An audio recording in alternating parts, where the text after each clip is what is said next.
Hey, episode 171, Blunted Seas in the building. 171. Man, that number just needs to kind of relax a little bit. 171, man. I feel like since the first episode, I've gained 15 years. It's ridiculous. I'm honestly kind of like, damn, dog. I've lived in like 3 homes since then. This is getting stupid. Like it's really kind of wild right now. 171 episodes in 4 studios. This is getting absurd. I have like whole new people in my life since we started. Yeah, so do I. Yeah, Well, so I've got plenty. definitely things have changed since that first one. Would you like to know? Okay. No, not only on We Made It After Dark. Ooh, pause. Episode 171, We Made It Podcast. We made it podcast.com, and We Made It Podcast on Instagram. Please follow us on Twitter. We're sitting on a solid 10 followers on Twitter. Also follow us on Medium. We're going to be writing some things on there. I think that I might write some stuff on the Medium based on some of the stuff we talked about this episode. Also, Caesar, speaking about Twitter, I don't know who to follow. Like, I don't even care about anybody. Like you kind of mentioned before, since we started the show, a lot of new people in our lives. Since we started the show, we had that Twitter. And the Twitter came and went, and a lot of our feelings about some of the media and people changed too since episode 1. Our perspective kind of changed. My favorite channel isn't BN anymore. My favorite channel is Premiere, where they show them Brazilian games. It's funny because the commentators are hilarious. It's a great time. Side note, I just really want to emphasize again, you don't really realize how garbage commentating and honestly English in general is. Like English in general. This goes for the UK and all that too. Commentating, English commentary too. All that's garbage compared to Latin America. These dudes are not just screaming goal. They're literally hilarious. Like, I'm like, how come we can't have personality like this? Why is it so hard? Why do we all have to sound like old baseball dudes here? Like, these guys are like talking trash, calling people fat, like making jokes. Like, come on, man. It's a good time. It's like they've been drinking. They're probably drinking the whole time. They're probably drinking beers, having a good time at the game. I honestly, like, even I think about commentating a game, I'm like, I feel like I would be boring too. Like, I don't know. Is it natural to turn that way? I don't know. Like, I think, like, okay, you know what? If I was allowed to say whatever I want, then yeah, like, we can get it cracking. But if I got to be, like, in the parameters, then yeah, it's going to be boring. Yeah, like, and this is just real quick. We'll get started with everything. Trust me. This is not like, I'm not saying, hey, like, just go ahead and get anybody that's funny in America and make them a commentator, because they tried to like do that at the UFC. They put Snoop Dogg as a special guest commentator. He literally didn't know anything, and that's not fun. But you can know things and still be a person, like a person with some humor, there's charismatic people that know the sport too, So, I don't know what it is. If it takes us to have pay-per-view model, I don't know what's going to take, but damn it, like, it really sucks. But every time I switch to watch a couple Serie A games, I'm like, these dudes are making jokes and having a good time and laughing. They're laughing so hard, the sideline person's laughing until they bring the sideline on to laugh too. I'm like, this is a good time over here. I switch back to ESPN. It's pass the ball, Rodrigo, ball. I'm like, come on, man. Like, can we have a good time here? That's my rant. There needs to be a culture change when it comes to commentating. I don't really, like, honestly, I don't really care too much about commentating in soccer. I mean, you mute it. Huh? I mean, you mute it. Like, yeah, no. I mean, I generally, I'll mute the game. I do not care. Even if I do, though, like, when I started watching soccer, the commentating did not even compare to, like, American football commentating, which is just, like, on a whole nother level. Oh, yeah. Really good. Really good. So it wasn't really like you get information from American football commentating, but also it's different because there's a lot of time in between plays. So like soccer commentating is generally kind of like, sometimes you can get some tidbits of information, but I think it's only good. Like, I only think it's good at the international competitions. I think it's good because I feel like they do a good job of bringing people that are like specialists based on their countries, or based on regions. That's cool. But I think they use the same like 6 people for like 6 leagues around the entire Europe. And like that's a lot of people, a lot of games, and I don't need them fronting like they watch games. I don't like that. Like at least be funny about it. Like if you don't watch games, be like, whoa, like they don't even do that. They just act like they've seen everything already. Then they'll bring up something from 1958. I'm like, we don't care, dog. Like football commentary, American football commentary is really good because sometimes they'll bring in like former players that are really knowledgeable and like have a little bit of a fun bias, and it's only in America. So it's like it's not like they have a ton. It's something that everybody. It's a pastime too. So it's watched a lot, it's studied a lot, and a lot of those guys that are players are fans of the sport too. So they can get good charismatic people out of that. But I just with like the European or like or MLS, it just doesn't feel right. And if it's MLS, I'm like, you just like caping hard because you played there. Like it's not even like fun, like so. Yeah, random rant from We Made It real quick. My bad. It ain't over yet.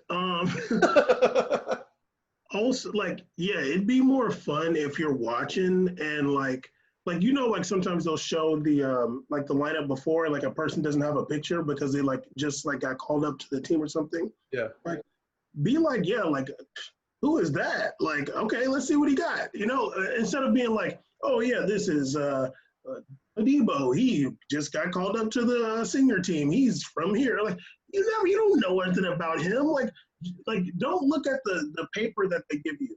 Just be like, whoa, I never seen 4 of these people play before. I'm excited to see them play. I couldn't agree more. I think it's just way better. Like I remember at one match they had a guy that came in the game named Romario, like little Romario. And the best thing, the commentator was like, he's like, with a name like that, you better come in this game and ball out in Portuguese. I'm like, look, he hasn't seen this guy ever play in his damn life. It's a random Division II team that got called up, that got moved up to Serie A. He's just like, who's this random kid? Let's ball out. Side note, he did not ball out. But it was funny that like he made that. He didn't say, he comes from Minas Gerais, and in his youth YMCA league, he was known as the starlet. Like, no, dude. Like, unless someone is like a highly super touted youth product, like that one kid with the curly hair on PSG or something like that people know, whatever, Xavi Simmons or something like that, then fine. Like, yeah, we know about him. But like, if it's some random dude that comes from an island off the coast of Africa, Reunion, you wasn't watching his youth games, man. Now he's getting called up for his. You don't know what the hell he was doing down there. You had no idea he existed. There needs to be a culture shift in commentating to make it like more exciting. I remember when Monday Night Football got Dennis Miller on there for like, I don't remember how long it was, but like, I think overall people didn't like him, like football fans. I thought it was hilarious because he's like a comedian. So like he's a football fan, but he's also like just cracking jokes like off the cuff, and it's hilarious. I think the general football fans at that time didn't end up enjoying that, but like in soccer, especially when you got a gazillion games, like why don't you just have some people that's like, just try it, like just see, like if me and you are commentating a game, like we don't know the technicalities of commentating a match. So like we can have the sheet, we can have the match sheet, and we can also be watching it being like, yo, these dudes about to fight later, yo. Yeah. I don't think they do a good job of like, they don't know how to implement a good color commentating. Like you can have a play-by-play guy. I don't know how to play-by-play. That seems really hard. It seems like a skill that they learn or someone knows. Fine, but if you're gonna have a play-by-play guy that's whatever, I don't know, Martin, whatever, Tyler, whatever his name is, have a color commentator that's like at least funny, dude. I love when it's a guy with like some like charisma, like or just kind of like something. Like I remember that's what I liked about the Gold Cup. The Gold Cup, they had that female player that I don't remember her name, or former player that was doing it. We had written her name down, I forgot. And I was like, dude, get her on more often. Like, she has like personality when she speaks. Like other guys on this tournament pretend like they really out here watching these Honduran league games. Well, no, you're not, dog. Stop it. She was over here just talking about how the moves this guy's playing or how he's playing the game. That's cool. Like, yes, we're focused on it. Don't try to capture me the whole time. Yeah, like in international tournaments, yeah, I'm gonna listen to the commentating because like especially for us like covering the matches, like you can get a lot more information. But like just like regular league matches, or like the Champions League semifinals, finals, like I'm gonna listen to it, but not like just league matches or like Champions League group stages. It's if it wasn't boring, I would, but like it's generally kind of boring. I don't know why they don't just try some stuff. Like, man, there's the if it's not already random with group stage, how much more random is it when it gets to the qualifiers? Dog, come on now. Ain't nobody watching PAOK or whatever from Greece. I don't know how to say PAOK. I don't know what them fools are. Versus Monaco. No one's watching that. Or versus Lyon. No one's watching that match, man. No one's watching that. Maybe the team's family. That's it. Like, I'm not watching that game for show. Especially in the Europa League qualifier. So just throw some stuff out there, man. Throw it up in the air. I don't know. Get somebody with a neck tattoo. Have a good time. Just it doesn't hurt because like you could stumble across a gold mine. Like you could stumble across them like whoa. And some of these especially American booths, they're on streaming networks. Like on the you're a third option to watch game on CBS All Access. Homie, there's no views on that joint. Just whatever, man. Like, have a good time. Have some American people, whatever. Just try it out. Yeah, we made it. Let us do it. Whatever. I don't care. Even let us just go on there with no play-by-play guy. Probably be a lot more fun. People don't need me to tell them that number 76 passes number 54. They don't need to hear that. Caesar, there's no need for play-by-play in soccer for real. You just have two guys commentating. Sometimes you're gonna talk about the match, but like, yeah, you might end up having a reaction to these guys that's like, oh man, like of the 20 people that watched, like 8 people tweeted about it. Like, okay, that's interesting. Like, let's try them on a bigger map.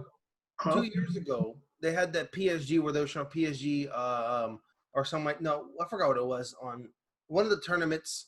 Was a Champions League match. Had a bunch of Champions League matches on TV. They ran out of spots and they put like some games on Facebook Live. I'm like, come on, dog. We're on Facebook Live and we can't just do what we want at this point. Facebook Live? There's certain standards we're holding for Facebook Live North American streams for Champions League. No, there's not, man. Just whatever. Like, just we'll go to the studio in Burbank or wherever it is. We'll put us in a booth. And they don't need to do that anymore. They're doing them from Zoom now. We'll do it right here. I'll put the game up. Let's make some jokes. Let's have a good time. I'll get one of these things out that I'll censor later. We'll have a good time together. Yeah, I mean, really, it's just funny that I feel like no soccer network or whoever, especially when they're carrying Europa and Champions League, like why don't especially the qualifiers, why don't you just try something? Like just try something because yeah, literally like you're playing like Ghent versus like some Greek team. There's not going to be that many viewers in English. Like there's really not. No, that's what I'll say about what's really shout out to North American sports like United States sports like NBA, MLB, and like whatever MMA, all this stuff, football here. They do a good job of like doing that. Like they will give it like NBA. If you ever tune into like an NBA spring league action game or spring, there's some wild combinations. They're just throwing stuff up, letting people go off and try out things. They'll have current players. They'll just do things differently. They'll experiment. I remember one time one of my favorite radio personalities was a former player, and they tried him out for the UFC college football preseason, college basketball preseason games. He was hilarious. It was a good time. It doesn't hurt. It fills in gaps for you. And like I said, you might stumble across something, and then it might be these little things become intricate towards growing the sport. Like little touches like that mean something because, for example, Americans are very patriotic. So like when they tune in the show, this is people speaking this like a different language, like a British accent, and then they're doing these games. You don't feel so included with it. You feel like you're watching something that's part of a different world. maybe have some American guys like we made it. People like, hey, these guys, all right, cool. Like I like that. They're just like me. You know, it makes people feel more included with it, especially here. Caesar, I like what Ray Hudson does. Like that's cool. Like these different things, lines he says when they score or whatever. But in America, we like to make fun of people. So, so it's like that. Yeah, whatever. Magisterial. That's cool. But like, it's more relatable in America if you are clown. Like if Messi puts some move on somebody and score, it's more related. You start clowning that dude. Yeah, Like, I want to hear commentators say you put him on ice skates. That'd be hilarious. like talk up. You can talk about that for 5 minutes, clowning him. I don't care how many times the ball comes down. Just keep ripping on him for that. Like, you know what? If we were doing games, if we were doing that Galaxy game, we'd have been laughing so hard about King screaming at Zardes the whole time up and down the field.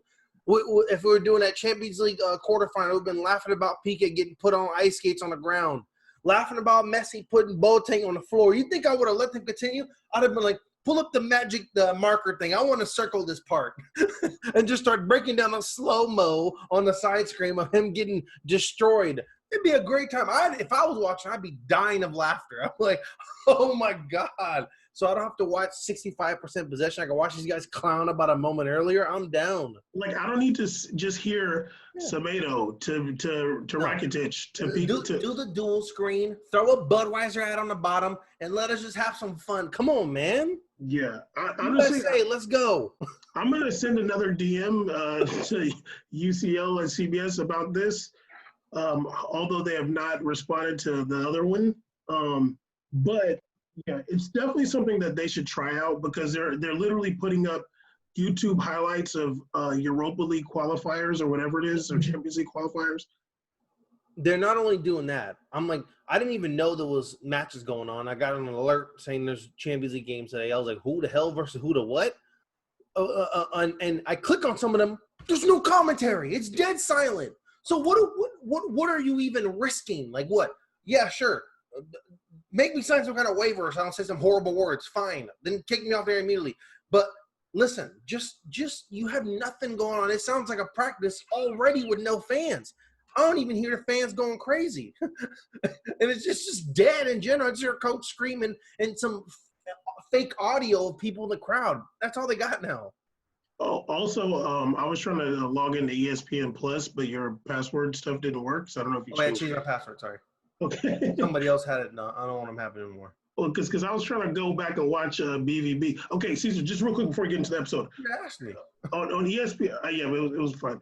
On ESPN Plus, how far back can you watch games? Like how long do they keep games up? I think the farthest I don't know. I've never scrolled far, but you can go as far as it. But last time I looked, I went like almost to the beginning. Well, last time I looked was the last Serie A season. I went all the way back to the first game. Okay, because I'm trying to do Giovanni Reina tracker. So because I was trying to watch BVB. Oh, you want to see that game? Yeah. Yeah, you can still go. You can go today or next week or even next month. Like it's okay. Cool. So okay, I'll give you the login after this. Okay, because I'm on my JLB. Anyway, the real episode that's definitely going to be its own segment. But yeah, so today we're going to be talking about some transfers. Honestly, I watched some games this weekend. I didn't really care that much. I watched Real Sociedad versus Real Madrid. I watched PSG versus Nice. I did want to watch the. If I'd watched the BVB match, I would like talk about it for the tracker. But yeah, they didn't really interest me that much. These games, Caesar's doing meth. But we're going to talk about some transfers that's happened and some rumors. We're going to ask the question: how good is Odegaard? I'm trying to see if Barcelona is trying to get their Philadelphia 76ers on, and we'll do a very whack preview of Bundesliga and Serie A. Anyway, Caesar, big news in the transfer season, which I think the transfer window closes. Whoa! Did you get this notification? Did you get that? Yeah.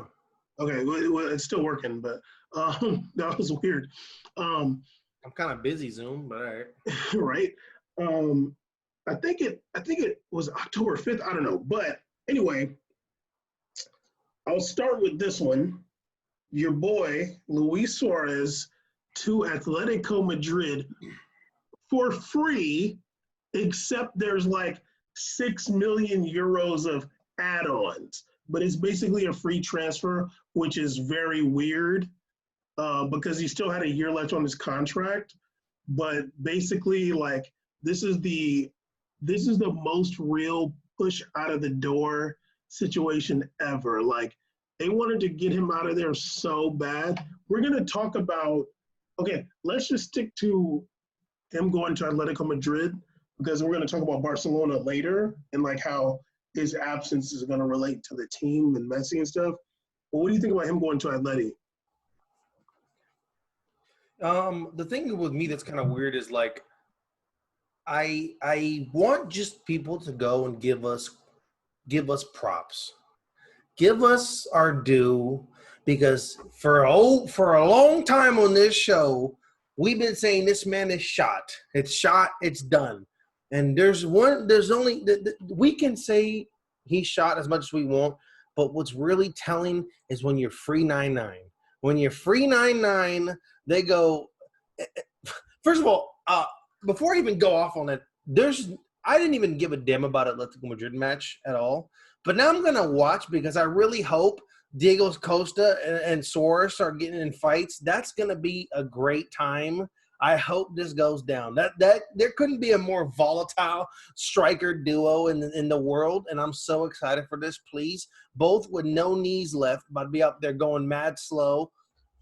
I don't know. I almost feel bad for João Felix. He's stuck in between two annoying ass dudes. He's already on a team that has an offensive formation, has no offensive strategy going on, and they literally did nothing to build an offense around their $131 million 19-year-old Portuguese starlet. They did nothing to build around it. They're like, we're still going to run 4-4-2, and we're just going to kick back and see what happens. So if I was him, he should be calling up Gus Martins. How'd you get over there to Monaco, dog?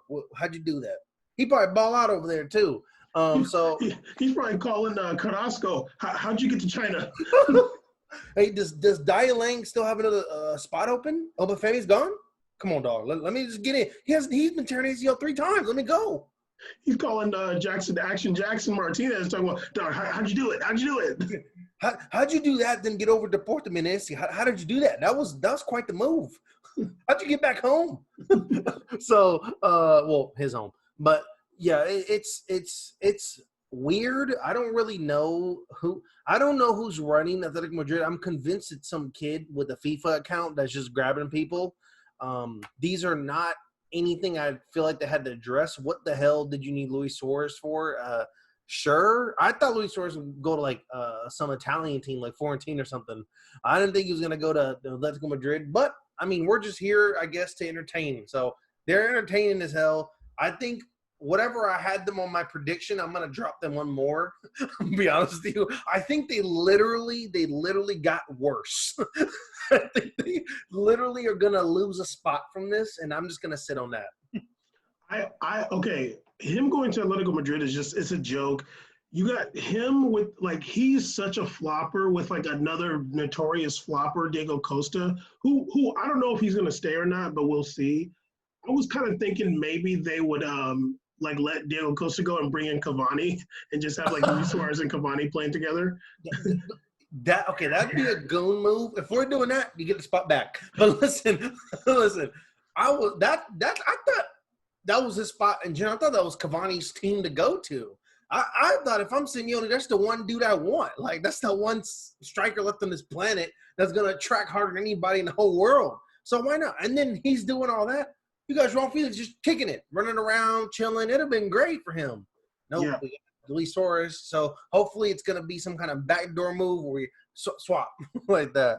Yeah, I mean, but as far as – he was supposed to go to Juve, but then there was a whole thing with the Italian test. I don't even want to get into that. But, yeah, I like – it is crazy thinking about a side – like us keeping it so real about him and like other people still calling him a great striker, and he's got all that. And I'm just like, dude, like you're obviously not watching him play. You're not going to tell me he's a great striker, even if he was unwanted at Barcelona. If he was great, there would be people vying for his services, vying. Even if the Italy thing don't work, there's not going to be a team that's telling Barcelona, we'll give you $6 million over the next 10 years for Luis Suarez. They're like, yes, go. If he's good, there's other teams that's like, oh no, like we'll take him. But I forgot the name of the team, but I can't believe I forgot the name right now. The Japanese team threw a bunch of money at Iniesta. A bunch of money to get Iniesta over there. Vissel Kobe. Kobe, Vissel Kobe. If Suarez really wanted, there would have been some money being thrown around. If they wanted him just for his name, his money been thrown around.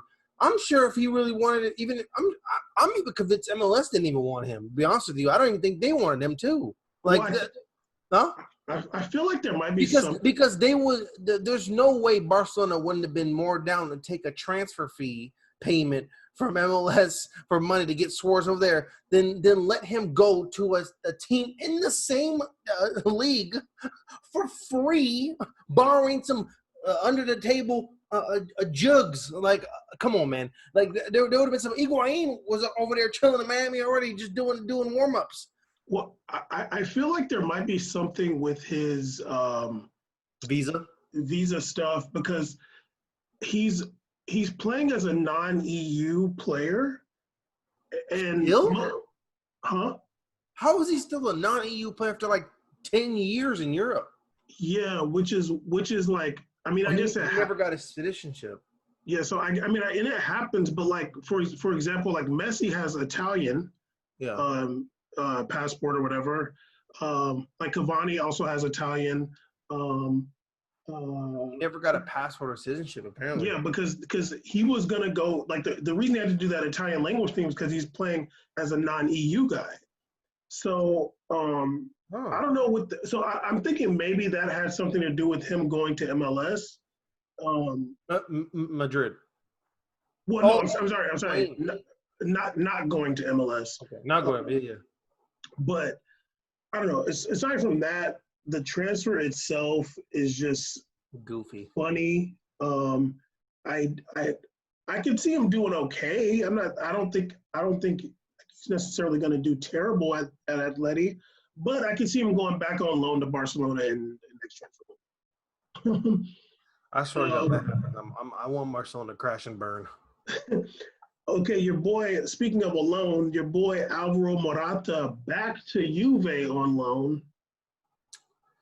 I'm actually not mad at that at all. That's a good move. Hope Ronaldo gets to go back to screaming at him. That'll be fun to watch. Also, he's gets to go back being uncomfortable because he wants to be in the same spot Ronaldo is, and he can't.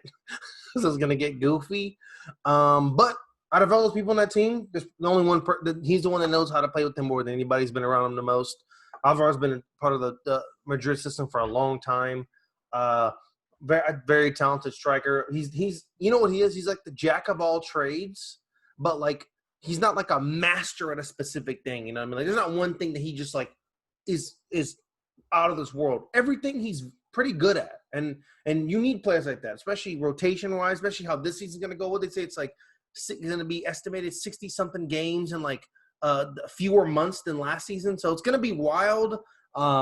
Rotation is key. You can see some of these teams are just trying to increase depth. Clearly, with Madrid's like, yeah, I know we have 4 strikers, including Angel Correa, but we just got to keep filling up because there's going to be a lot going on. So I think it's a good move because, honestly, there's a lot of better options than Higuain. So I think if we're comparing it to what they had last year, Higuain, I think it's a good move. Yeah, I feel like Alvaro Morata, like, it's just weird because he left, like, he was at Madrid, he went to Juve, back to Madrid for a season, then the big, like, his transfer to Chelsea, like, that's his thing. But he ended up at Chelsea and they wanted to play him as a center forward, and that really just was not his position. Like, and for me, it was, but they had Hazard at the time. So it's like, you're never going to get a chance to play in your position for real, for real. Like, they're not going to just rotate you over when Hazard's not there. No, Then they weren't going to play him in the left striker either. Like, they were just leaving him in the middle by himself. Yeah, and he's not a center forward. I don't know if over these past few years he's kind of like figured it out, like playing that middle channel, kind of like Martial has. Like if he's like, okay, like I'm embracing the center forward role and I'm gonna like do it. I don't know. I haven't seen him play that much. With Atleti, it's a little bit different, but I hope for his sake and for the sake of Juve and for Ronaldo that he's able to play that middle channel and connect, because I could see him thriving like with Dybala and CR7 up top. Yeah. I always liked him. I think out of all those seasons, I'm hearing feedback. Okay. That was weird. I was hearing feedback on your end from my voice. I think out of all those teams, I think his best year was that Juve year where they went to the Champions League semifinal, I believe, and lost. I don't really remember, but he balled out though, and he had that crazy run that was hilarious. And that was only time I ever cheered for you. It was that one run he did. I was like, that was nice. Against Bayern. That was so lit. That was great. That was for freedom. So he did that. That was great. But yeah, I mean, but the thing is, totally different team now. Totally different situation. That team is literally nothing resembles that team other than Kalini being there and I forgot his name right now. The other center back. Yeah, only things that staying the same. I mean, I guess Buffon's still there at 43, but not much has been the same. Their system is the same, different coaches. A lot has changed. So we'll see what happens. But if he gets to play a role where kind of like him and Ronaldo are being able to interchange that position from up top to the wing, and Ronaldo does like to move around a lot because he's so versatile. That is always ideal for him because Morata doesn't like to just be that channel guy. But I haven't watched him really a ton, so I don't know maybe if he does it. But based on what we've seen in the past, he enjoys floating too, just like Ronaldo does in between left wing, left striker, center. So that might be good for him. And with Dybala, he's a lefty, so he's kind of just that other angle is still all Dybala's, which is not an angle that really they're all both hitting up that much. So I think it'll be good. I think it'll work out for them. And that's like I said earlier, it's better than having Higuain, honestly. Also, his wife is Italian too, so maybe she wanted to go back. But I remember when he was leaving Real Madrid to go to Chelsea, like when he transferred to Chelsea, like I remember watching that practice when he's like leaving and like nobody cared, like nobody. Like literally it was like Gareth Bale and like Isco or Nacho or maybe both of them were the only ones that said bye to him. But like you can tell he has no friends. No. He's what I always felt like over Morata? I only liked Morata more than Hesse because I thought he was better than Hesse.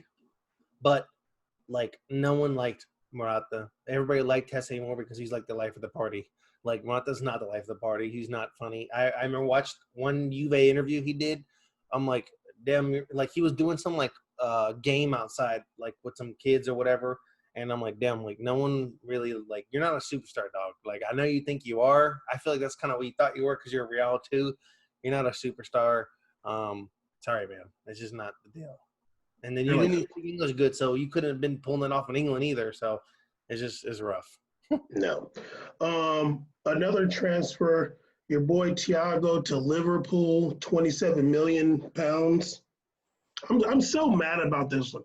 I'm so mad. I'm like, y'all are all looking around at Liverpool being so good, and then you let them get this baller?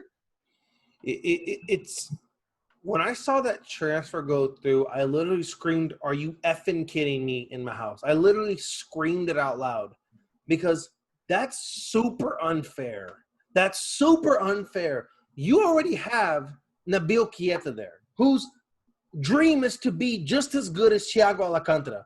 That guy is phenomenal. He's phenomenal. He's literally the closest thing we have to Iniesta in this planet right now is him. Like, he is great at passing. He has that short, quick build. He can go two ways. He's aggressive.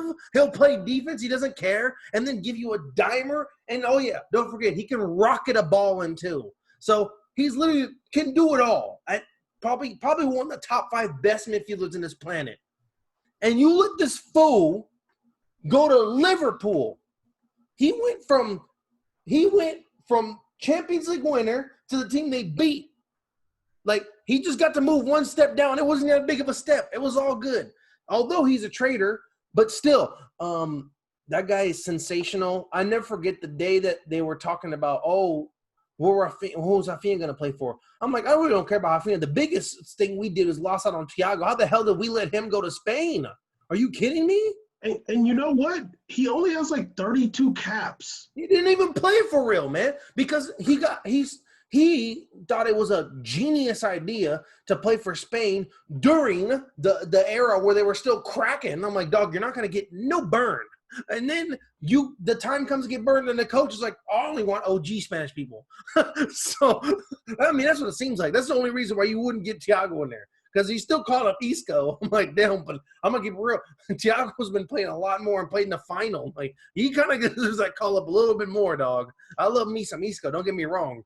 But, yeah, like, so I can't believe it. If this, the only other travesty was if this guy went back to Barcelona. They'd be like, this is ridiculous and unfair. That's the only other thing worse than this, but that doesn't make this any, like, less terrible. But you know what's funny is that it's only 27 million pounds, maybe like 29 million, like maybe 29 million euros or something like that. Like, why would, I mean, it's obvious he doesn't want to go back to Barcelona, which is interesting. But also, I'm just, I mean, and maybe he wanted to go to Liverpool. Like, I mean, maybe that was just the case. And it's not a big transfer fee, but I'm sure he's getting a pretty penny on his wages. But yeah, him choosing Spain though, I'm like, dog, if you was at Brazil, y'all would have been winning, dog.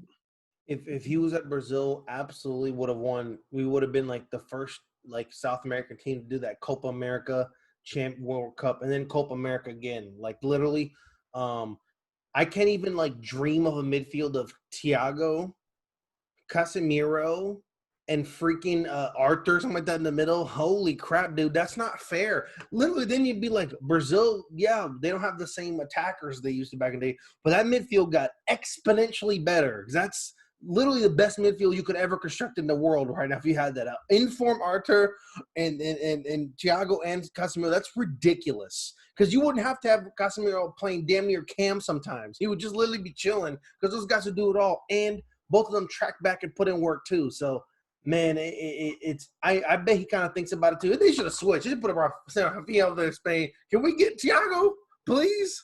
Like that's crazy.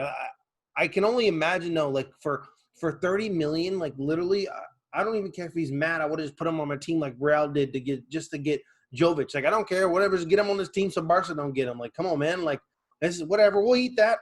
Fine, we'll eat it. It's all good. Because this guy, 30 mil for that, he's literally worth 90. You're gonna 30. That any team he goes on, he's starting off top. No cap. Any team he's starting on. Even Real Madrid, they'd be like, Modric, hey, homie, we got to send you that ride the pine today, buddy. You're playing against Girona. We're going to have Thiago play right here against Sociedad. I'm sorry. Yeah, no, he would start on – I mean, he's definitely going to get – great for Real Madrid. He's a great player. Yeah, he's only 20.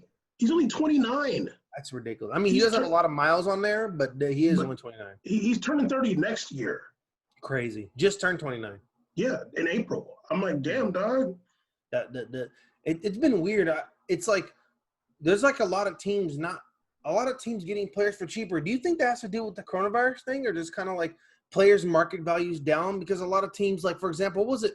Real Madrid didn't accept their bonuses for Barcelona. Didn't, was it Barcelona? I think so. Well, either one. Real Madrid's players did not accept their La Liga win.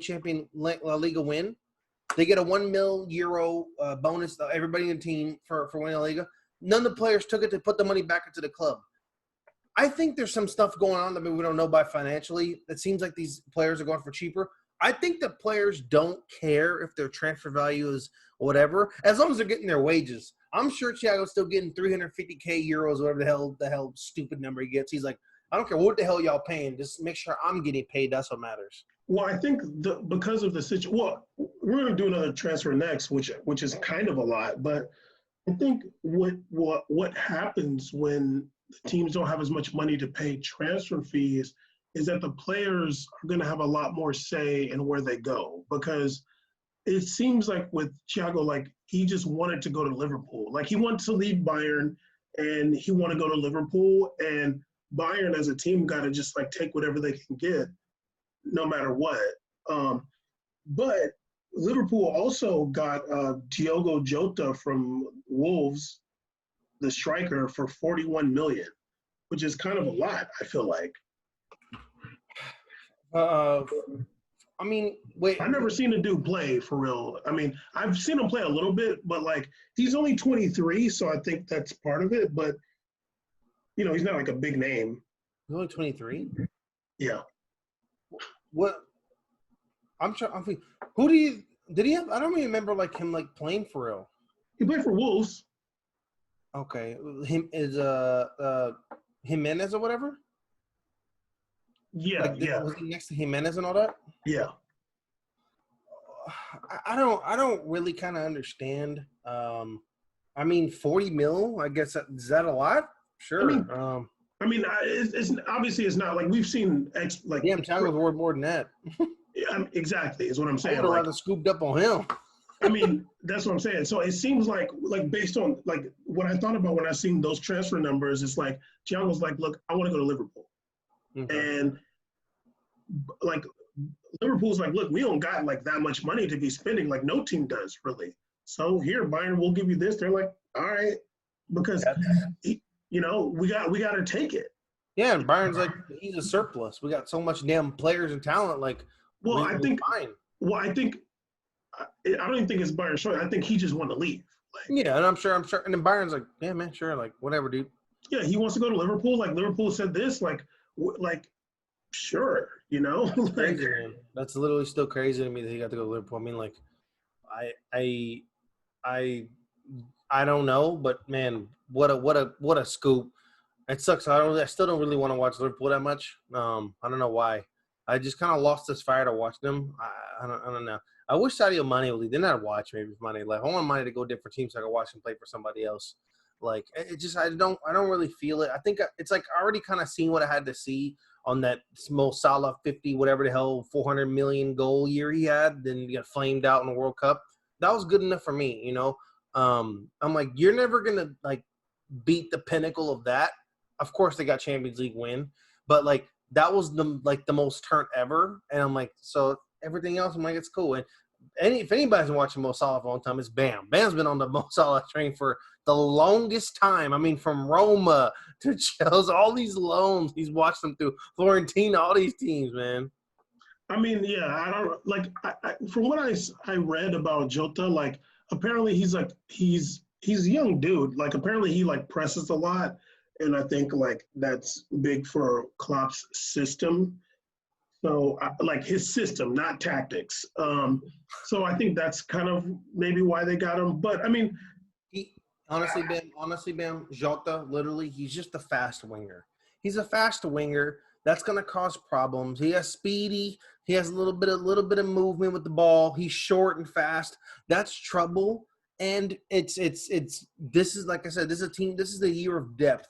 So people like Mane and Salah can't play all the time. So you have him coming up, you have coming and rotating on some of these games, especially when they got like 15 cups in Premier League. Jesus. So it's good. He's a good acquisition for that sense. The only thing that ever hurts is Wolves is like, damn it, we have one less Portuguese player. Oh God, like well. Yeah. Wolves wouldn't picked up Nelson Semedo. Yeah. They had to, every team has like a EU and like English player minimum. They have a Portuguese player minimum, and they had to meet that minimum. So they're like, what better we could do? Nelson, I just want to say this: 27 million again. 27 million for Semedo. Oh my God! like, I mean, I thought this is somebody PSG definitely should have got. Personally, I thought he would have been good for PSG. 27. That fight with Neymar. I totally forgot that he threw bows on Neymar.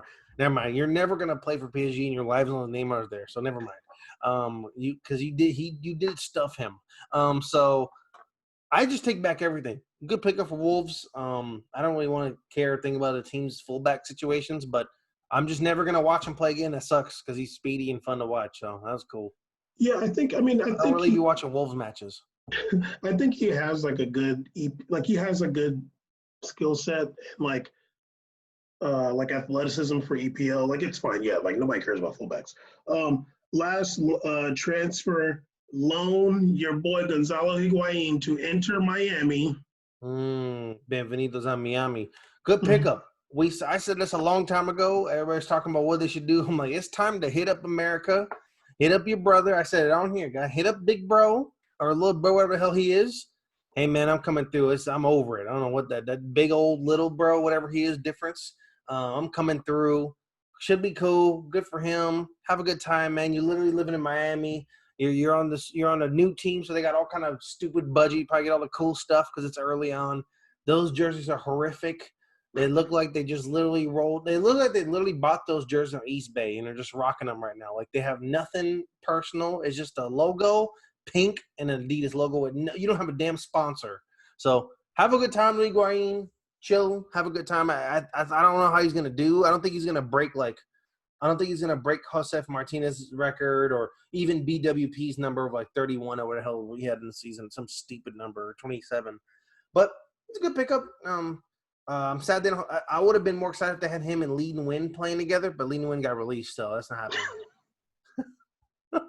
They got Breck Shea, so we get to see Breck Shea and Higuain on the field together, which is beautiful. Let's see it, man.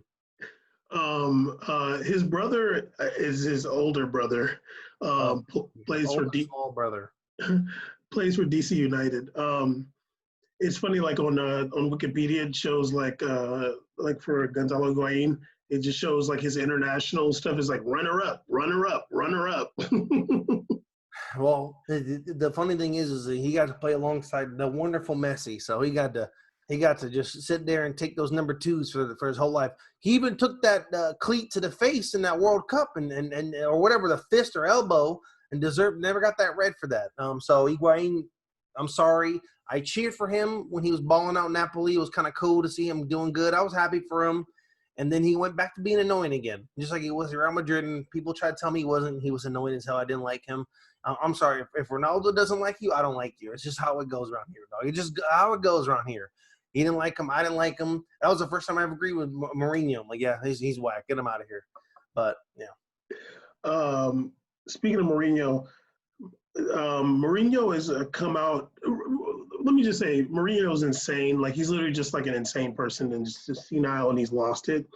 But he's come out talking about Dele Alli, saying like he's very up and down. He left him out of a couple matches, but they're saying that Dele Alli, the racist, might be headed to PSG. Whoa. Caesar just took him. There he is. The racist Dele Alli might be going to PSG maybe. Well, when you said a racist, I had to dip out real quick. Came back in. I definitely agreed. That guy had some interesting comments last year, and we all know what's up. I kind of knew he was kind of wild when he did that middle finger. I was like, what's going on here, dog? Well, see, that was actually this year in January. I'm sorry, that spit middle finger was kind of wild. But no, not the middle finger. What? When he was like making the coronavirus jokes. I know you're talking about the coronavirus joke. I'm talking about also like just the first time I ever was like, how about when he did that spit middle finger thing? I'm like, you got some heat on you, dog. You gotta just kind of kick back a little bit. Also, you had the same fro haircut 6 years. Bothers me a lot. What's going on here? You're literally a millionaire. Why are you doing this to me? PSG. I'm sorry. If you go to PSG, dude, first of all, I'm gonna keep it so real with you, man. If he goes to PSG, he's gonna get dismantled. He's gonna get dismantled. He's going to go out there and be like, holy crap. These guys are so much better than me. He's going to see these Yannick Bolassis of the world. They're going to destroy him, and it's going to be too much sauce. There's no way. I would still take Max Gradel right now over Dele Alli. I'm sorry, dog. Max Gradel still got thug in him at this age. He's like 45 still playing. He's 45, okay? He's supposed to be 23, but somehow he's like 32 years old. He's so old. So I'd still take him. I'd still take that 40-year-old dude on St. Etienne. I'm down. Let's get it cracking. Yeah, I don't think PSG is a good move from him. I think that the midfield is that everybody knows the attacking midfield position is for Neymar and Neymar alone pretty much. He's one of the world's greatest players, if not right now the best. Leave that to him. Leave the connection with him and Mbappe. I feel like you're kind of going to disrupt that a little bit. I don't know what the hell Dele Alli plays. I don't think he knows what the hell he plays. He's just a floating mid of some sort. You don't need that because you have a variety who does a great job of tracking back and forth, floating around the offense. He will be more of a disruptor than be an integral piece of the team. You're wild, but Max Gradel is playing in Turkey right now for Sivasspor. Dele Alli, I'm just like honestly, Julian Draxler's better than them. Also, speaking of getting dismantled, so you remember they were talking about Florenzi having such a good game. That game, oh my God, he played so well. And I'm like, that's cap. This last game against Nice, some dude. Oh, I think I have my notes actually on here. Some dude. What minute was this? Oh, in the 3rd minute, I put Florenzi skated by some rando Nice black dude, put him on the ground. Florenzi fouled him with his just dangling leg, just clipped him down. And that wasn't the only time. In the 17th minute, that same dude got him again. Literally, dude squared him up and just ran right by him. Florenzi fell down and was just and tripped him. I didn't have a massive issue with Florenzi being signed to PSG. I didn't think it was some firestorm that I heard people getting so angry about with pitchforks. I'm like, damn, I mean, holy crap, what was this passion about before when when you have no fullbacks at all? I don't know what's going on. You don't have this fired about Kerr or whatever his name is. He's over here making more mistakes all day. But if one thing I did know, look, you may have looked like you were smooth and slick and fast in Italy. My friend, you have come into different waters. This is a different land where you can go against the last place team and they'll have some dude out there with all the sauce in the world. Like my boy Ferhat Ferneems. You think you're cool? He come around and just skate by you, be like, this alligator team had a baller? Their budget's like $4. It don't play. Literally don't play. Of course. Here, a rando came in and had to put him on rollerblades, inline ones too, not before when he was on inlines, moving around. It was funny because a long season, my friend. It was funny because in the League Up podcast, they were like, they didn't really talk about the game that much, but they mentioned it. They were like, yeah, because Florenzi, they were saying he had a good game. He's like, this game he kind of got exposed a little bit. Also, they're saying although this is not a Portuguese player, your boy Douglas Costa might be headed to Wolverhampton.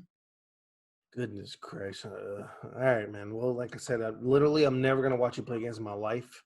You're also not going to get called up, but it was cool, man.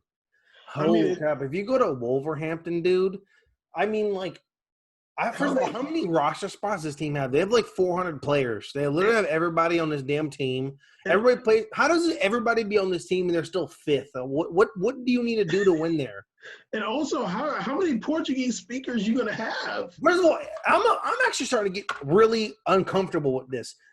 2 questions. Is what's his name? The Jose Mendes? Is Jose Mendes like the team manager, the super agent? Because everybody on there is managed by him. Does he own the team? Second question. Can you put some damn British dudes on this team? Come on now, man. I don't even care about them. I seen a comment section where every time I see a post, it's always a West Ham fan, a Wolves fan, and everybody piles on a Wolves fan and be like, your team's not even English. The team is full of everybody else, honestly. I think I'm just going to go ahead and do this. If they don't do good this year, I'm going to blame Raul Jimenez because he's always been garbage to me. He's always been whatever. I'm sorry. He's not a winner for me, dog. I'm sorry. I don't want to hear it. He's a very, very, very poor man's Morata, and I'm talking super poor. So I'm going to blame him. You're still starting Raul Jimenez out there like it's really about this life, and he gets a highlight every 4 months. That's great. But I've seen plenty of those damn Common Bowl qualifiers. I've seen enough of him in my life. I'm like, I'm good, son. He's just big. He's a big Mexican player. That's why they're all super excited about it. He also did play in Portugal too. Played for Benfica. He did big for Benfica. That was cute. Yeah. Yeah, we'll see about that, Costa. Your boy, I mean, I hate to say Man U rumors because it's just like, come on, dog. Like, everybody's rumored with them. They're talking about Dembele. Anyway, we'll get into that. But your boy Tagliafico is being rumored with Man U. I guess they need a left back. I hope they're not trying to play my boy Luke Chubby Shaw. That's my dog right there. Luke Chubby Shaw's a baller. I hope that's not taking minutes away from him. But Tagliafico will be perfect, man. Tagliafico got issues. He's angry all the time. He's pissed off. He's fouling people. He's getting yellow cards. And he's the only Argentinian player I like watching play. He's a baller. I like him a lot. And if there's one man that screams Premier League, it's that dude. That dude is going to be so happy to be leaving soft Netherlands for going over to Man U and just going to be uber aggressive all the time. And also, he does have a rocket child on him too. It's pretty cool. He gets in there. He gets up there at the top of the line. Good player. That's a good sign if they get him. Yeah, really good player. And also, they're saying Rudiger is about to leave Chelsea. Damn shame. I mean, yeah, a damn shame how they treated my boy. No one even took anybody over. Never mind, I'm not gonna do it. Yeah. But Rudiger, I like Rudiger. I think he's a good player, good center back. I hope he goes to a good team. Honestly, maybe he should go to PSG. They just lost Thiago Silva. Go to PSG, dog. That'd be good for him. He's honestly, he's a good player. I like him. Yeah, that's what I was thinking too for him. Anyway, let's get into a couple of these questions. Caesar, I watched Real Madrid versus Real Sociedad. How's that? Your boy Martin Odegaard started that match, and I have a question. How good is Odegaard, yo? How good is he? I want to hear from you. I have an opinion, but I want to hear from you. Because you used to ride. I think Martin Odegaard's a good player. I think he's good.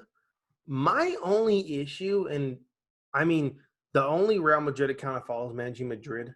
They love this dude so much. They write a million articles about him. They're obsessed. I'm like, damn, where's the love for Vini? If anything, if you watch that game, I was just enthralled by Vinicius Jr. the whole damn time. I was like, wow. Yeah, good lotion. It looks really good on you. Yes, your balls are great. That's cool. Yeah, beautiful features you have. Okay, eyeballs. Hey man. So Vinicius is the guy I think they should be writing 15 articles on. He's literally sensational to watch. He's exciting. He makes me excited to watch the game. Like, oh, hey, here we go. Like, they're gonna start Hazard. I'll be like, I guess we're gonna watch the game. I'm like, Vinicius starting. Okay, let's see what's up. Let's see what's good today. He gets that attention from me. Odegaard, look, man, I think Odegaard's pretty good. I don't think – I'm going to keep it real with them. If Odegaard even got close to the status that Modric got, that'd be the greatest thing ever for him. Because I don't see as, like, mind-blowing. I think Odegaard would be better for me if he was faster. Like, if he had, like, speed, I'd be like, oh, this guy is incredible. But when I'm watching, I'm like, you're kind of like a floating, jogging, going, Okay, Ben wants to go. Go ahead. Caesar, Odegaard is weak, bruh. Whoa, He's man. weak. He's weak. He's another boring, slow, left-footed player. Do not ever in your full life mention Modric and Odegaard together. Don't ever do that again. Mm-hmm. Don't ever. Forever. Odegaard is regular. He's boring. Look, I guess he's some kind of cam. That it's over for that. On Real Madrid, there's no room for a floater dude. You're just in the way. Like, literally, he needs to go back on loan somewhere. He's not good enough for Real Madrid. He's literally not. Like, he's absolutely not. He needs to go play in Italy somewhere. I looked at he had some highlights last season, but you were just talking about Raul Jimenez highlights every 4 months. This dude, Odegaard, didn't score in the last 18 matches. His 4 goals last season in 31 appearances were within the first 18 matches.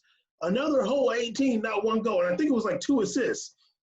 I'm not saying that he was bad on Real Sociedad because I watched him play a couple of times, but he didn't stand out. But he's absolutely not Real Madrid quality. Over the years, he's gotten slow and boring, and he's left-footed and he's whack. Holy crap, way to go in. I mean, damn. I'm going to keep it also real with you. When I saw Odegaard play, the first 25 minutes, I told myself, why did we pick this over James? It's the same thing. Thank you. That's what I said. He's just doing the same. I mean, what does he do that's better than James? He's not. And that's why you heard my point say the only thing that would have made him incredible if he was fast. I'd be like, well, the thing about James that sucks is he's mad slow. So you're like, all right, well, he's just he's slow, dog. I don't care. It's not your time. You already went off Odegaard. Just wait. Sit there and mute. Jesus. I'm about to press the mute button.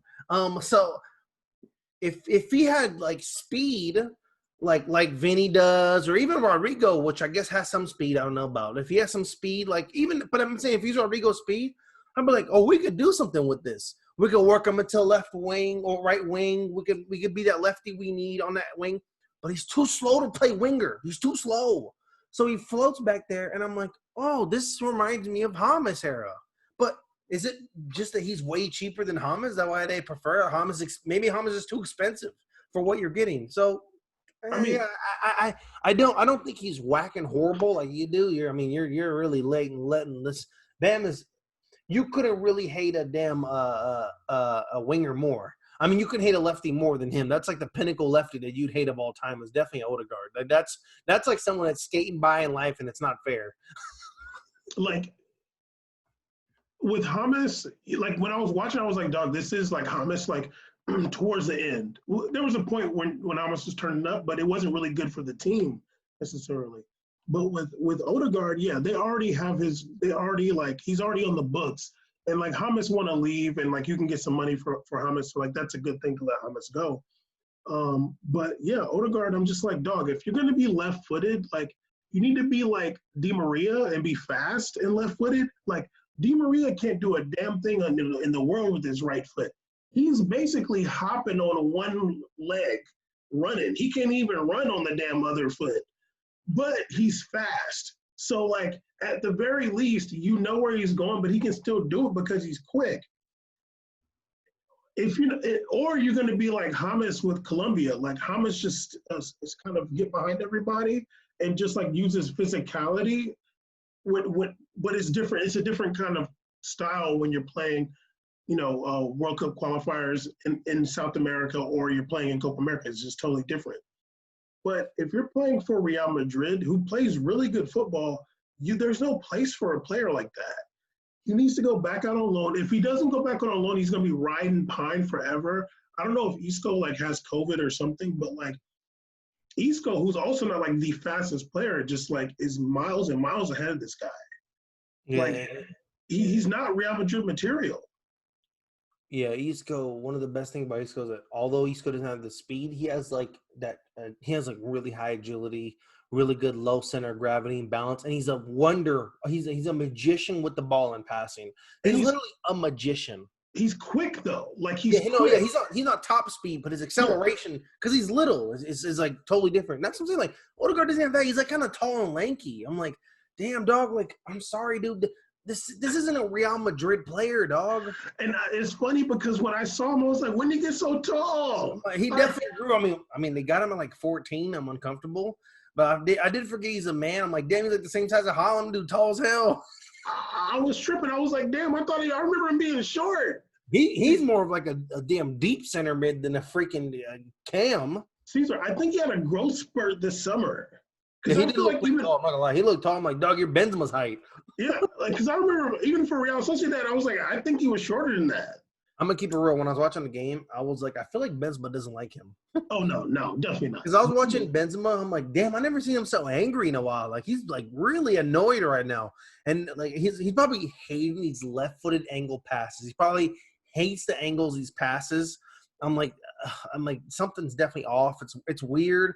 I'm not blaming him for the Real the game, but like when I'm watching him, I'm just like, yeah, I didn't watch him and go, oh, okay, here we go. This is why he kept him. I was like, all right. I was like, damn, I kind of wish Isco's out there. That's what I kept thinking. Isco gonna come in? Thank you. Now, Caesar, I said he wasn't Real Madrid quality. You just said it too. For Real Madrid, he's weak. And that's not disrespect when Real Madrid's the best team, one of the best teams in the world. Like it's just like I don't think this is it for you. Maybe like somewhere else it'd work out. I don't know, but find a team for you. Maybe go to Atletico Madrid. They like signing people. Go over there. Whatever. But I just don't think this is a team for him, to be honest with you. No. And I think it sucks because Zidane's kind of in a predicament because, Odegaard's getting that love.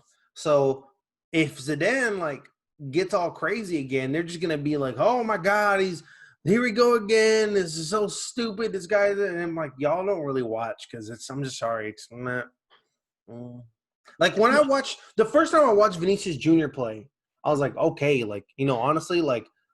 It's very raw, but I can see why. And then when he got to stay too for the whole year, or they put him in Castilla, I'm like, he's way too good for Castilla. He's balling out, and then they brought him right back up. I'm like, yeah, he's good. Let him just work out. It's gonna be a rough year anyways. Let it roll. You could see the talent there. Like you could see why there's a place for it. Odegaard's like, I mean, you even feel the same way. Rodrigo, you're like, everybody loves it, but you're like, it's just. Like Rodrigo in this match, I felt like he played better. Like I thought like there was something more, but that's just one match. But I could see Rodrigo staying as like a bit player, but not Odegaard. Because Rodrigo can play on Real Madrid. Like he can. But like Odegaard is like, no, dog, you're just literally in the way. Yeah, I can see Rodrigo like being like a Lucas Vasquez for Real Madrid. You can kind of see him like he like he's doing a whole workout thing. He looks a little bigger this year, like he got a little bigger, so it looks like he's able to play both sides. They might even try some other experimenting with him. We don't know what's going to happen, but yeah, I can see him go up. Odegaard, I'm like just systematically, this like team isn't like this offense isn't built for this. You know what I mean? Well, they tried. It only worked under one coach, but like it's just not. It's still not it. You know what I think about Rodrigo kind of. I mean, we're talking about Odegaard, but whatever. I think that it's although like we've seen Rodrigo score a hat trick in Champions League, it was against some garbage team, but I think it's kind of big for him. Like I don't feel like that. Like with Vinicius Jr., like he gets out there and he's like ready to go. He's fearless. I don't get that same sense of confidence from Rodrigo. Like either you're gonna have that confidence like Vinicius Jr. and like you only know one way to play.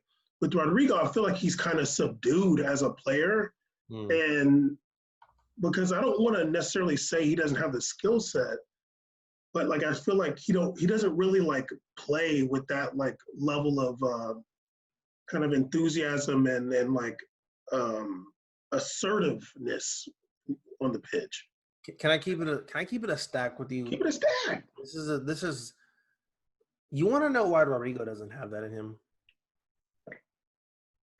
Your boy kind of know why. Please give us the inside scoop on Brazilians. Yes, Vinicius and Rodrigo are both from Brazil. Like I believe the area Rodrigo's from is like in Sao Paulo, someplace in Sao Paulo, and Vinicius Jr. is from Rio. The big difference, I feel like Vinny is like on a path in life. Like he's on his path. He has a lot to prove. He when he comes in, and it's like he doesn't care who it's against. His like style of play is like anybody in front of me is gonna get put on skates. Like I'm down for this. Like he's an entertainer. He's ready to go. It looks like he probably even liked Neymar a lot. Like I like this guy. So I want to be just like him. Even from watching him in his U17 match when he got the World Cup, where he got the world, he was out there going ridiculous on people. Rodrigo was in that same tournament. Wasn't going ridiculous on people. He was just kind of just playing regular soccer. You want to know why? Yes, I'm waiting for it. Rodrigo comes from – Dad was a former player. Rodrigo's is kind of comfortable. Like he's kind of like – I hate to really say it, but he's kind of had like a comfortable like ish life when it comes to the footballing world. Vinny just didn't have a former player family member. He's straight out the gutter. You know, he came on kind of like Guardado. He had to come in there, something to prove, earn his spot, you know, just like Squared. Just really come in and put in work. And not to say Rodrigo's not a hard worker either. Yeah, you can see him in the fitness room. He's here to put in work, but it's like the whole dog eat dog mentality. Like and when you watch Rodrigo play, I don't see fire in Rodrigo. Like I don't see like this like desire to like go after. You feel me? And like it just kind of. Wait a minute, hold on. I'm reading about. Hold up, dog. I think that I'm on Rodrigo's dad. Did his dad played in 2016? Yo, no. What he had Rodrigo? He was played for Guarani 3 years ago. This dude had Rodrigo when he was 16 or something, man. Yeah, man. Shoot, buddy. His dad, Eric definitely played and plays. He's only 36. Yeah, his dad is Matt Young. He's a right back. I mean, he made it up to Guarani. That's a good team. I mean, damn, doggy. His dad literally just played. This dude had Rodrigo. He was young, man. I mean, he didn't make any appearances in 16, but he was there. I mean, he was getting a check. He was working out in Mato Grosso do Sul. Good God, I don't have to play there. Yeah, Wait a minute, dog. Hold up, man. Yeah, this is dad, man. I really hope this Wikipedia stuff is like kind of wrong, because this shit is trying to say that. No, they got his whole stat sheet here. This dude was like, I mean, he did play for one of my favorite logo and team jerseys of all time, Criciúma. They have the best logo ever. He did play for them and dropped 2 goals in there in 14 appearances in 2012. Great. But yeah, he did 16. He's listed on here. He made 10 appearances in the state league. Okay, in 2016, pretty recent. So his dad should get a call up for Real Madrid's B team. That'd be fun. Like, damn, get his dad on Castillo right quick. His dad was born in '84. Are you kidding me right now? Like, dog, his dad is the same age as like Sergio Ramos or something, man. Yeah. His dad it wouldn't even be the oldest player in most leagues. His dad is damn near the same. Is 1 year younger than Ronaldo, I think. Yeah. Holy crap, dude. I think they're the same age.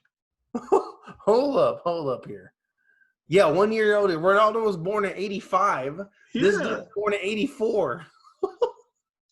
This dude wilding out right now. I mean, I don't like even yeah, but that's actually a great point. Like, I don't think that Rodrigo's dad was necessarily like super rich, probably like super duper, but he was definitely upgraded his life playing professional soccer in Brazil for sure. Yeah, and also it's just something about like it's always hit or miss with like kind of like professional athlete kids. I think that like there's a certain level which obviously they're ahead of everybody. It's like the coach's son, you know. There's certain levels where they're just going to look incredible. But then I think when you just get to like Jesus, the guy went from Santos to Real Madrid. I mean, holy crap! I mean, even honestly, Vinicius got lucky that he became so good in his league. It's such a chance. And Real Madrid, imagining that Rodrigo would be some world beater too. I'd be like, this is some of the greatest signings in like the recent history, where they just got these 2 Brazilian starlets and it just became incredible. That'd be mind blowing. And even for Brazil national CBF, they'd be like, oh my God, like, dude, we got stuff coming up here. So I don't know. I think for Rodrigo, I think it's with him. It's like, I think he's still just, as he's kind of growing, because he literally looks like he's literally got bigger since the first time I saw him. Like, he was like a twig. He actually got big. He looks bigger than Vinicius now to me. Like, he looks a little more built than him. I think he's still trying to find his position now. I think he's like trying to find his role. I think maybe in Brazil when he's in Santos, he was young and tiny and fast. He could do all that zooming around. But when he got to Spain, like, holy crap, these are super professionals. Like, these are guys with the most nutritionist everything. It's to the tier here. So, and at the same time, I just don't think he has that same fire and drive because that's never had to be like instilled into him. Like he just went along with excellent coaching, probably from his dad and probably being in his family, like just so much knowledge of the game around you that technique and technical skills there. It's there from a young age. The other kids don't have that. His dad is damn near playing 2016. I mean, it's not like his dad's from the old days. His dad's you probably played against your dad or some shit randomly.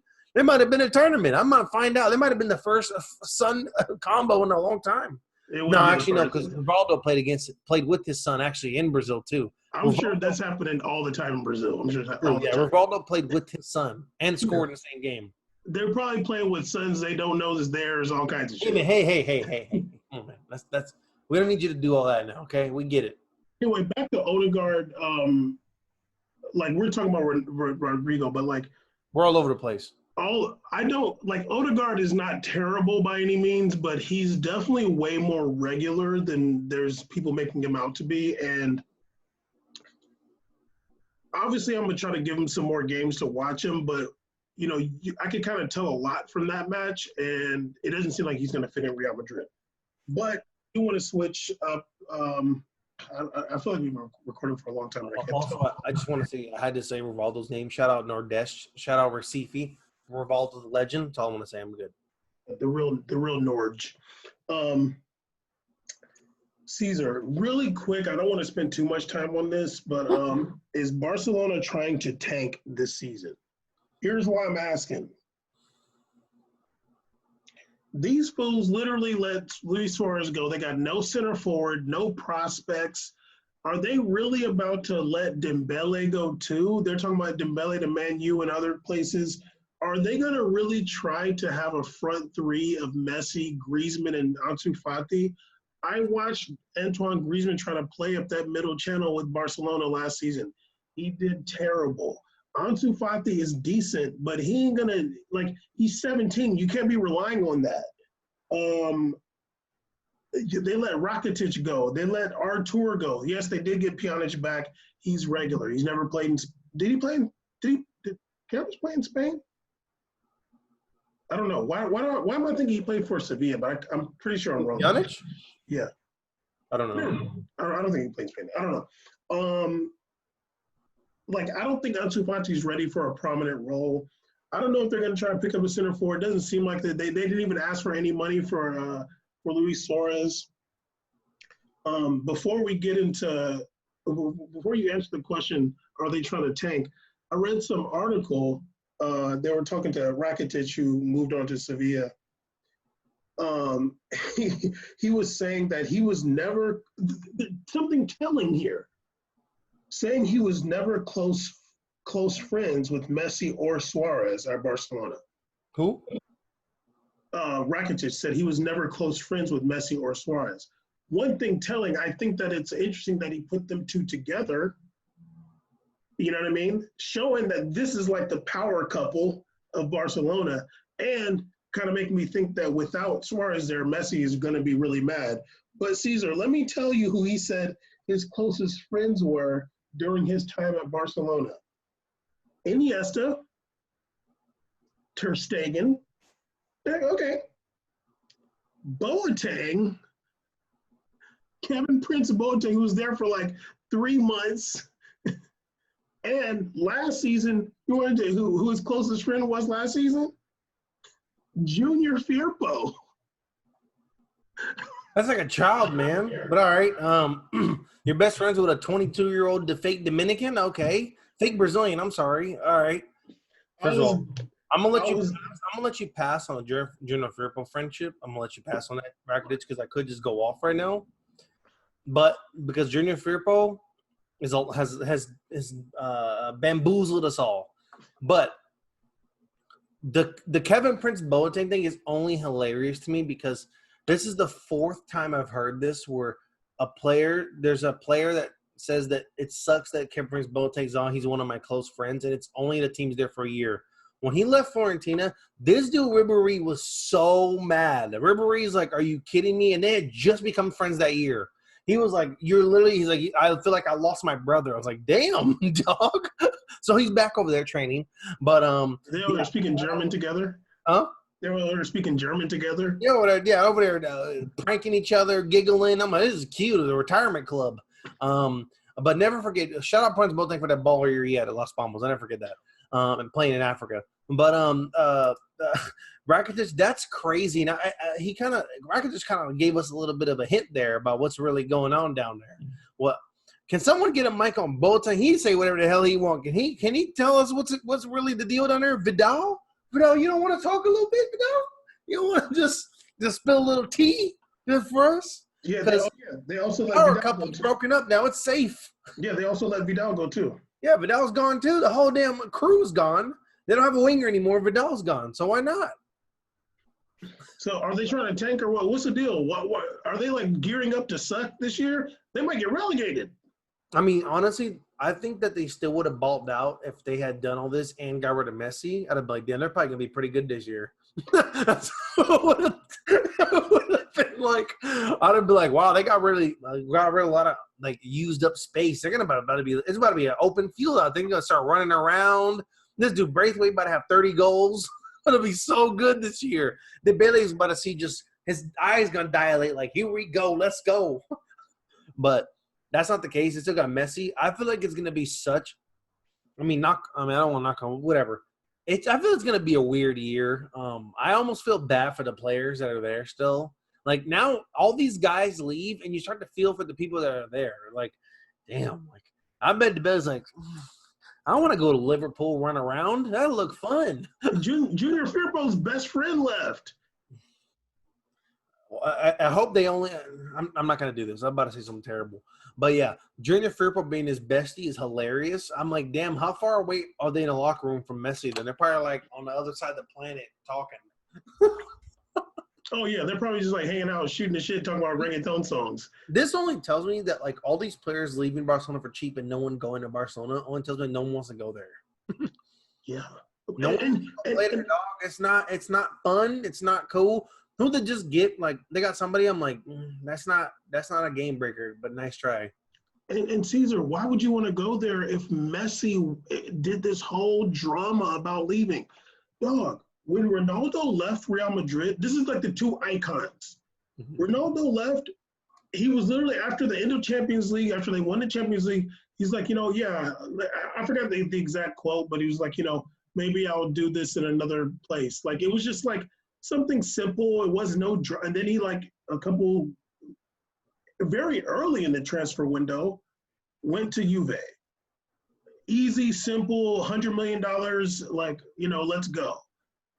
Messi got this whole drama and doing this whole interview and talking about this, and then now his best buddy, the Beyonce to his Jay-Z is gone to Atleti.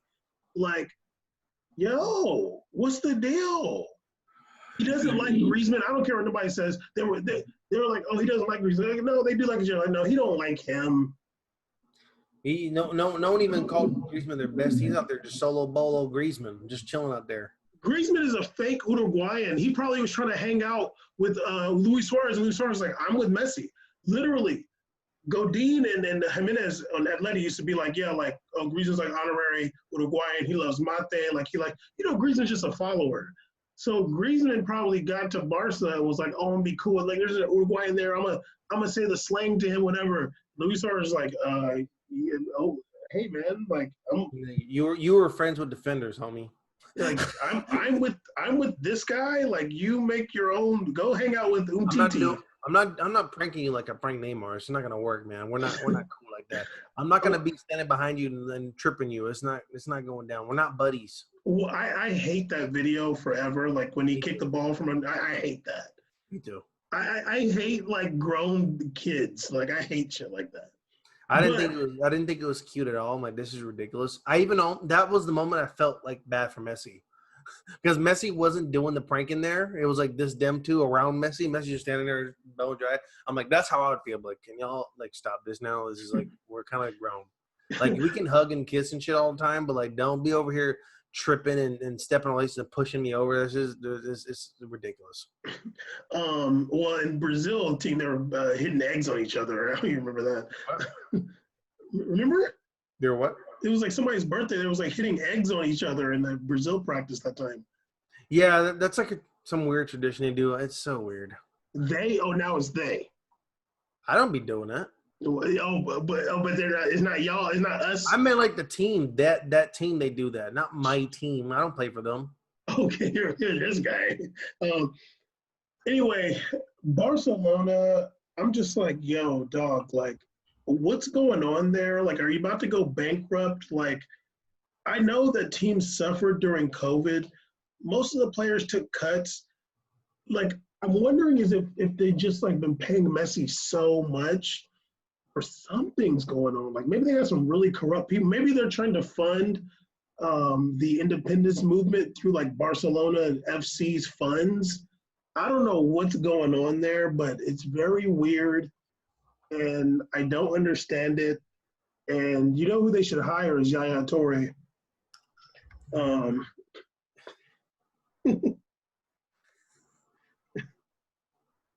He speaks What Catalan. reason would they hire Yaya Toure?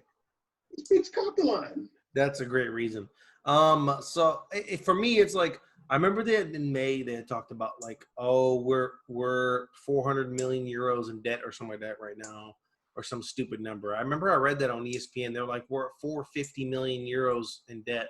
I was like, holy Jesus, you guys are doomed. I can imagine they accrued so many salaries, and then like they sold. I mean, if they're selling people for free, they're just trying to get the wages off their books probably. And then all these people taking cuts too. I'm like, oh my God. And they haven't signed anybody. Dog. Why? Kanye said he got $5 billion. Why don't you get a loan from Kanye? I mean, Kanye can loan a Billy real quick. He could give you $250 million. It would make you feel better. Something. Yeah, I don't. They didn't scoop on any of this. I mean, there's people going around them that were $30 million players. This is a good market. Buy cheap right now. You're good. And Barcelona's like, we literally cannot afford that. We'll die. Umtiti wanted to leave. Who else wanted to leave? Dembele want to leave. Bam. Who would leaving the team right now? If someone left the team right now, and not Messi excluded, whatever, they might be better if you left. If someone else left the team right now, what would make them a fringe UEFA Champions League spot team right now? Ooh. Like you have to battle for that spot. Like, ooh, I don't know. They might be fifth. It might be sixth. Okay, I'm gonna keep it all the way a stack with you. If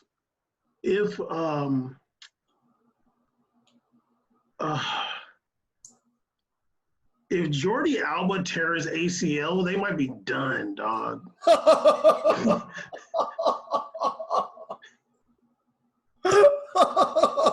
Yo, you have a good point.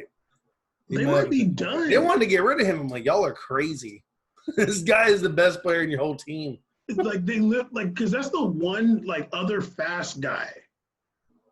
Like I'm almost not even I'm not including Dembele, but like Jordi Alba's like you need a fast person in your back line. Like you need somebody who's gonna make that run from the back line. Like if Jordi, like I want to say like Frankie De Jong, but like whatever. He didn't play that much. He was injured in the last. He's good, but it ain't that serious because he's like kind of like a number 8 and like Messi be in the way. But like if Jordi Alba get a couple high ankles and a hammy, yo. For me, who? I think if Ter Stegen went out, it'd be kind of doomed. Yo, if Ter Stegen broke his hand or something like that, or Ter Stegen they left or something like that, he went to go play for, I don't know, Frankfurt, I don't know where the hell he wants to go, Man City, I don't know. I'd be like, damn, it's over. Like, who's gonna play Claudio Bravo? Like, I don't even know who you have. What are you gonna do? Dog, Ter Stegen was saving that ass last season. I mean, Yo, like Ter Stegen was. I forgot about him. I never think about goalies. Me either. But that's the one time a goalie mattered. They needed him. He's a hero. He saved PK's career damn near. Oh my gosh, so many amazing saves. Their backup is Neto, the dude from Valencia, who was good, but he like didn't even play last season.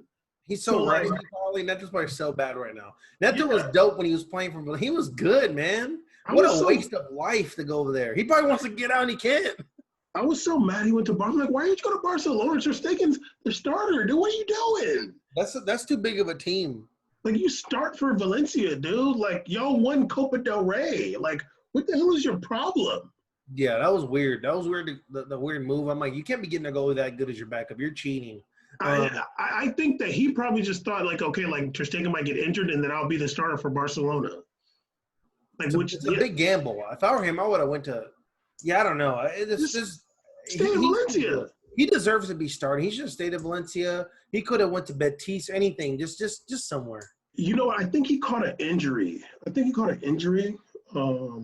some point. But anyway. But yeah, if Ter Stegen left or something happened to Ter Stegen, I'd be like, damn, they might have a real hard time getting a Champions League spot. I'm like, y'all. I'm putting pretty much everybody over you right now. I'd be shocked if y'all win some games and get a team that's – I'd be shocked if they had a winning record, if not wins, against teams in top four. I'd be like, that's amazing. Caesar, if Ter Stegen and or Jordi Alba is injured – what if they both left? Caesar, they'll finish 15th. You know what's going to happen? I'll literally predict this. They both leave. They slide 3 games in a row. Messi's out for 4 months. On God, he's out for like 3 months. You know him. He's out. He's injured. Whatever that'll happen. His hip flexor is destroyed. We don't see nothing. They're gonna be like, we got to salvage these parts to sell. We got to sell this guy before we lose him. He's going to be injured. We're going to get him injured. Messi don't want to play in these games losing 4-0 to Deportivo Alaves or getting if they lose 2-0 to Huesca, it's over. Caesar, they're going to have to sell that stadium. That'd be so funny. That'd be the boarded up sign and Real Madrid buys it. We're going to put the feminine team there. Real Madrid Femenino is going to play our matches there. Like, there'll literally be pitchforks. Somebody will murder them. It'll definitely be riots, and I will feel for those players. But, yeah, no, I don't – that's – to me, I'm like, yeah, like Jordi Alba's a baller. They lost him. That would suck because I don't even know who the hell – I mean, they're going to have Junior Freeman playing left back. May the Lord be with you. But Ter Stegen – saved that ass so much. Even in Champions League, I'm like, you should not have won this game, dog. There's just no way. Caesar, honestly, like, it's just really poor. I feel like it's poor management for Barcelona because if I'm like the president or whoever makes decisions up there, after Neymar leaves, when Neymar goes to PSG, I'm sitting with the board or whoever, director guy, and I'm like, yo, we need to prepare right now for when Messi leaves. Like, we need to be ready for that day. Like, straight up. Anybody else is just a transfer and just, a person. Like Luis Suarez, even if they're good, Luis Suarez, Busquets, whatever, there's other players can fill that position. But we need to be prepared for when Messi leaves. So then the day, whenever a couple months ago comes up, you want to go? Okay, we already know what we want to do. Yeah, it seems like to me they're kind of like bracing for the now. So bracing for the now, to me, I'm like, you're looking at the article. Caesar over here dropping links during the show? The bracing for the now is like when you're just selling players off for whatever you can get just to allocate wage room for your team. That just kind of tells me they might just try to do 1 or 2 kind of like wild loans. I think that's what they're going to do. I can't imagine them buying a player right now. I can't imagine them doing that because they're not even getting money back on these sales. They're not getting no money back on these purchases off them. So there's no way they're going to buy somebody. I don't think they have any money to do that, clearly. So I think they're just going to try to loan some people so they can just offset the wages and split the cost. Good luck. I don't know who you're going to get, but whatever, man. Caesar, they were trying to say about Memphis Depay, and then from what I saw, like I've seen two things, like that he was going to go, but then they were saying like they don't have the money. But then I heard something on the League On podcast. They were like, yeah, he might still go. Maybe they're trying to figure it out, but it was. I don't think he's going anymore. I think he established he wasn't going anymore when he started that first match and he wore that 10 jersey. I'm like, he's staying. Like when he brought out the 10, and then also like I know they said like going to, but I remember they asked him also like about it, and he literally was like, I mean, he didn't have to say that. He literally was like, I have nothing about my agent. I've heard nothing from my agent. Like nothing at all. Like I know players say whatever, but to me it just seemed too like. It just seemed he could have just been like, we'll see what happens or whatever. I'm just focused on the game. He literally said, I've heard nothing. So, and then I heard the reports about them having no money to buy him anyways because they were trying to offer like 30. And Lyon was like, the hell, dude? We're not going to sell him for 30 million. You insane? You thought you tried to play us, homie? Like, he's at least Lacazette price. Are you kidding me? Like, what? Yeah, I don't know. Like, it's just a weird situation because you don't really see – a big club like that almost like in a free fall. Like it's weird. Like even obviously like after Ronaldo left Real Madrid, like they struggled as a team, but like that's to be expected. I wouldn't really trip if Messi left and the team struggled. But like what's going on now? Like you got Luis Suarez leaving for free and like all these players leaving. It's like, what's the deal, man? Like are you on purpose saying like let's do really bad and then like we'll do like the Amazon show of the comeback of Barcelona and we'll get all this hype again. I don't know. I'm down. I hope they do horrible or whatever. Season is really dramatic and they do the Amazon series. I'm trying to watch that joint. Please let me watch the burning. That's the best shows. Things are falling apart. And that's the thing. Like, yeah, it would be great TV. And it's all about media. It's all about attention. So it could be that they're trying to tank. This is a little bit, but they did the same Amazon show for Formula One. They had one season where they did a really good team. That was mad boring. They showed the other season with Honda McLaren. That was a bleep show. Oh my God, it was so fun watching all these rich people just sweat, try to make something happen, and they just do poorly every week. That is entertainment. So there could be a jug going on. I think in a sense they're like, this might be a little bit of like, they might be feeling a little bit like revenge mode with Messi. Like, oh, you really try to like put us in a tough spot for show.